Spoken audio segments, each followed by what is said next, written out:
يا أيها النبي جاهد الكفار والمنافقين واغلظ عليهم ومأواهم جہنم وبئس المصیر۔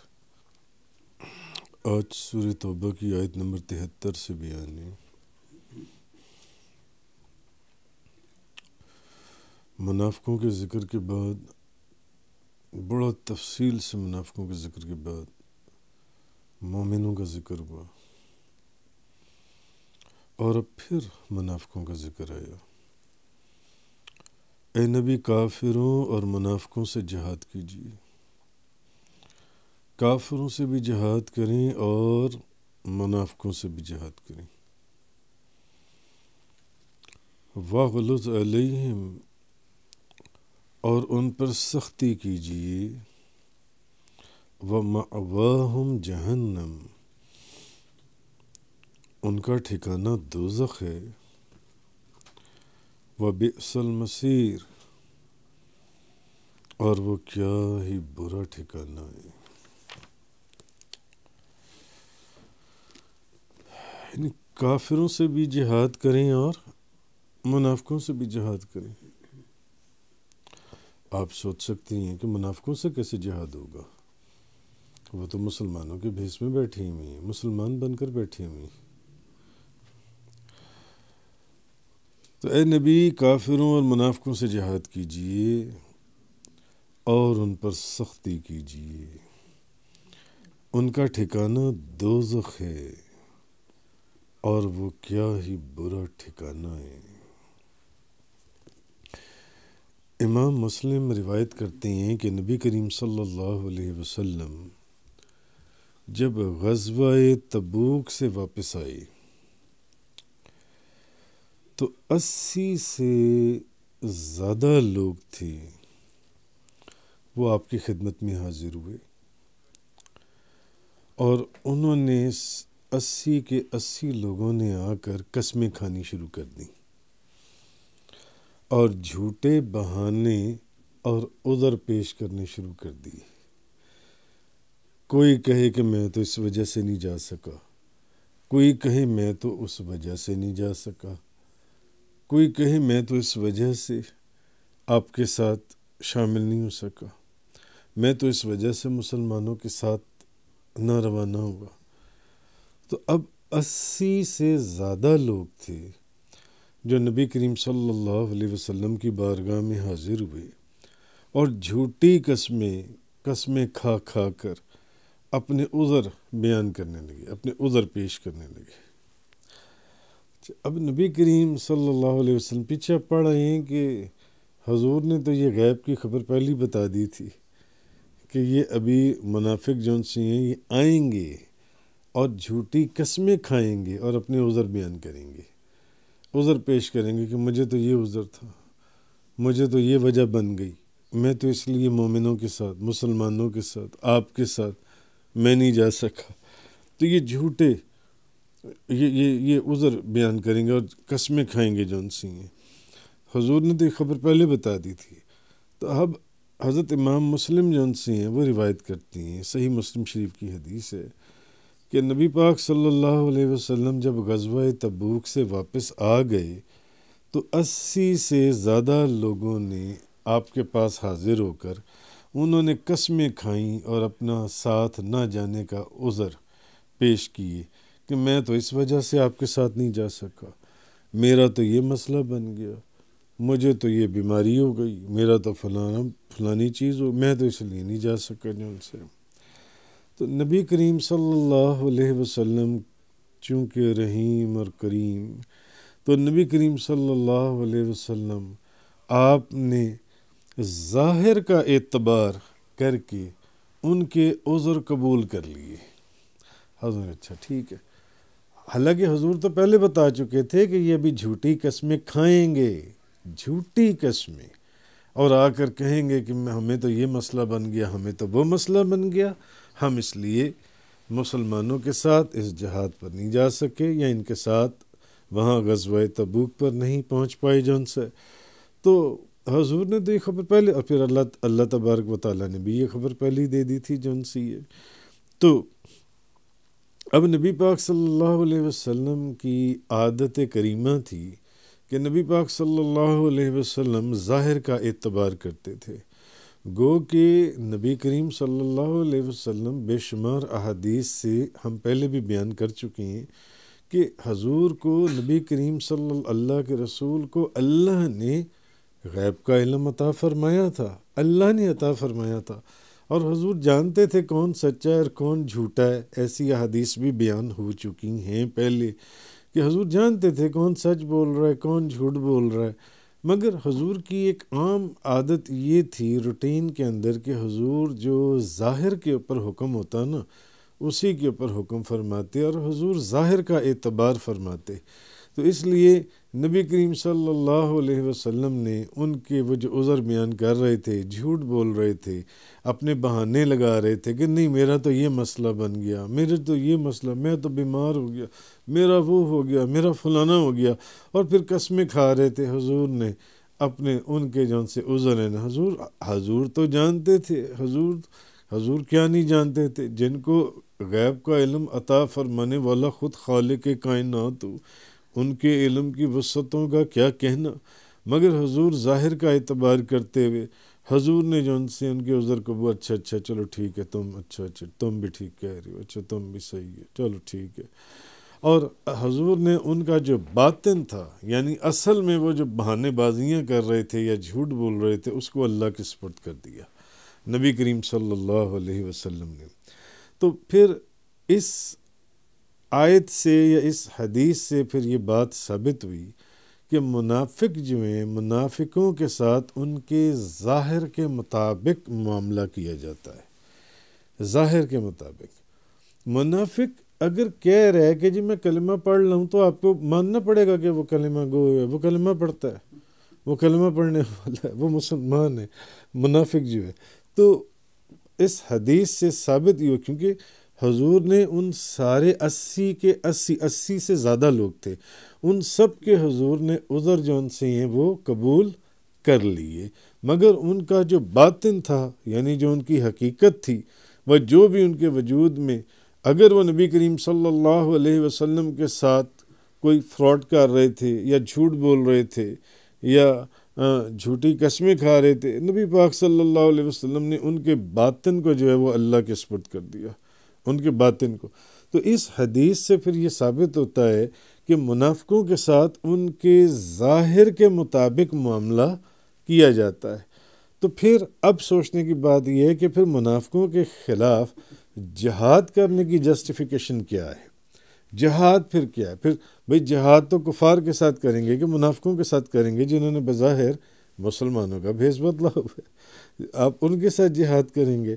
تو اصل میں جواب یہ ہے کہ اللہ پاک نے اس آیت میں فرمایا کہ کافروں سے بھی جہاد کریں اور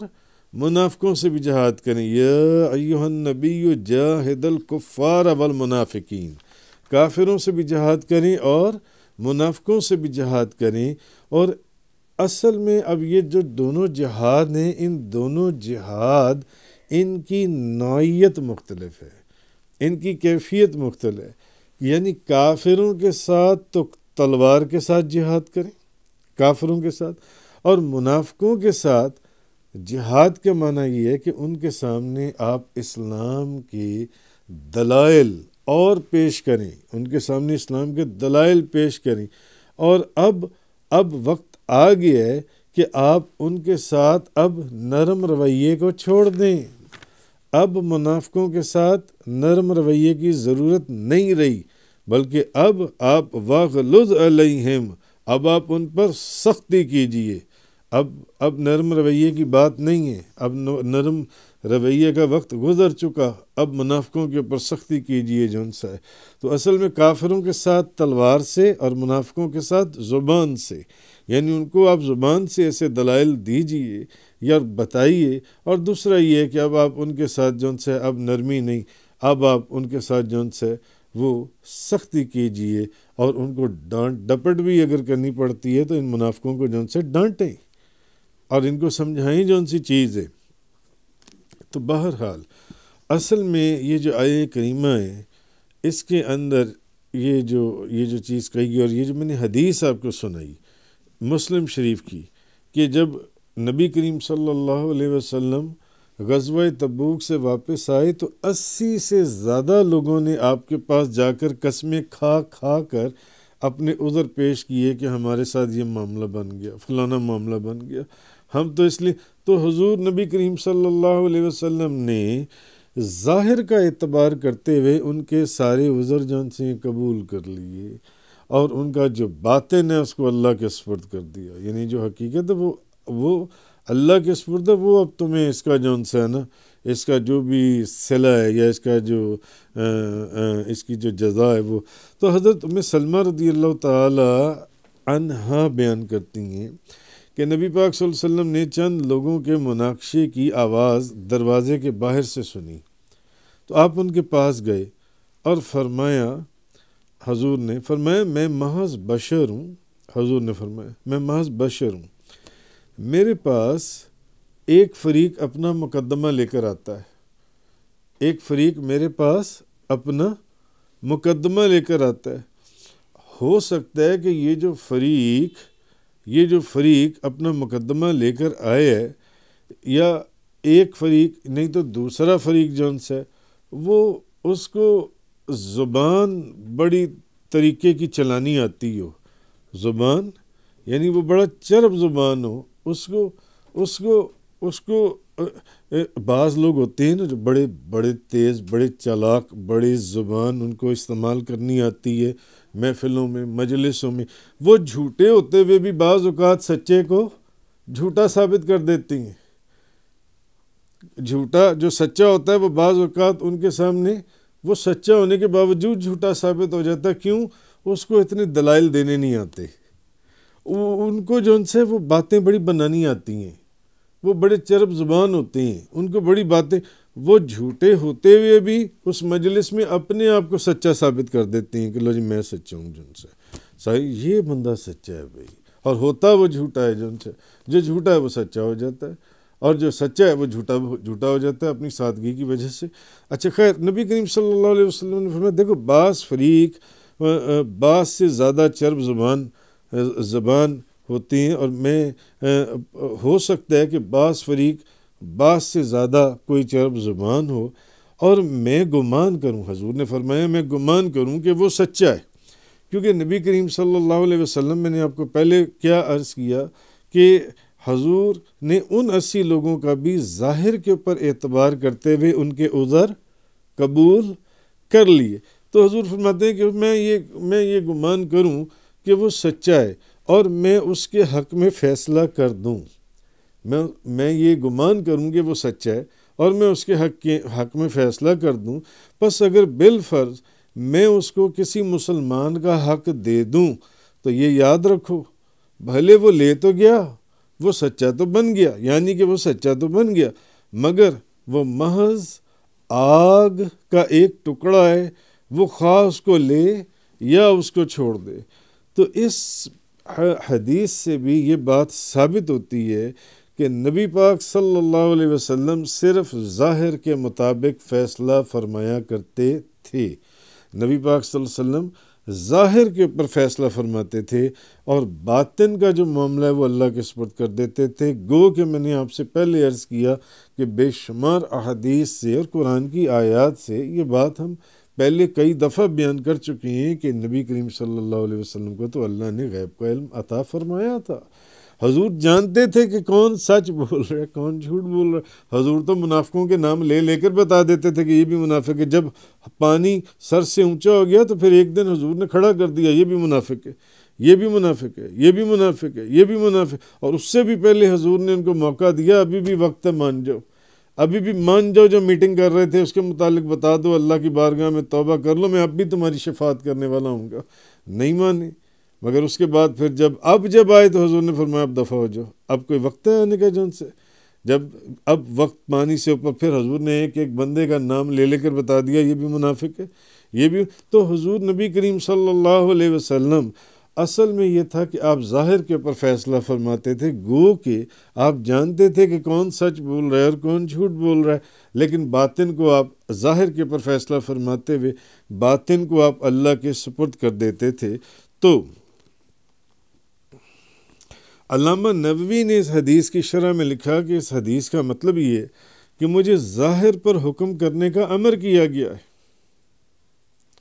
ظاہر کے اوپر۔ ایک بخاری شریف کی حدیث ہے کہ نبی کریم صلی اللہ علیہ وسلم نے فرمایا، مجھے یہ حکم نہیں دیا گیا کہ میں لوگوں کے دلوں کی چھان بین کروں، مجھے یہ حکم نہیں دیا گیا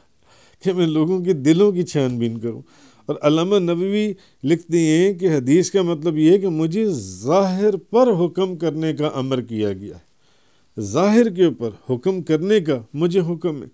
اور باطن کے معاملات اللہ کے سپرد ہیں، باطن کے جو معاملات ہیں۔ تو حضرت اسامہ بن زید نے جہینہ کے ایک کافر پر حملہ کیا، اسامہ بن زید نے ایک کافر کے اوپر انہوں نے حملہ کر دیا۔ اس کافر نے کہا لا الہ الا اللہ، انہوں نے اس کو قتل کر دیا، پھر بھی انہوں نے اس کو قتل کر دیا۔ تو اب انہوں نے حضرت اسامہ بن زید نے نبی پاک صلی اللہ علیہ وسلم سے اس کا ذکر کیا، انہوں نے حضور کو بتایا، تو نبی کریم صلی اللہ علیہ وسلم نے فرمایا، آپ نے اس سے پوچھا کہ اس نے لا الہ الا اللہ کہا تھا، تم نے اس کو قتل کر دیا،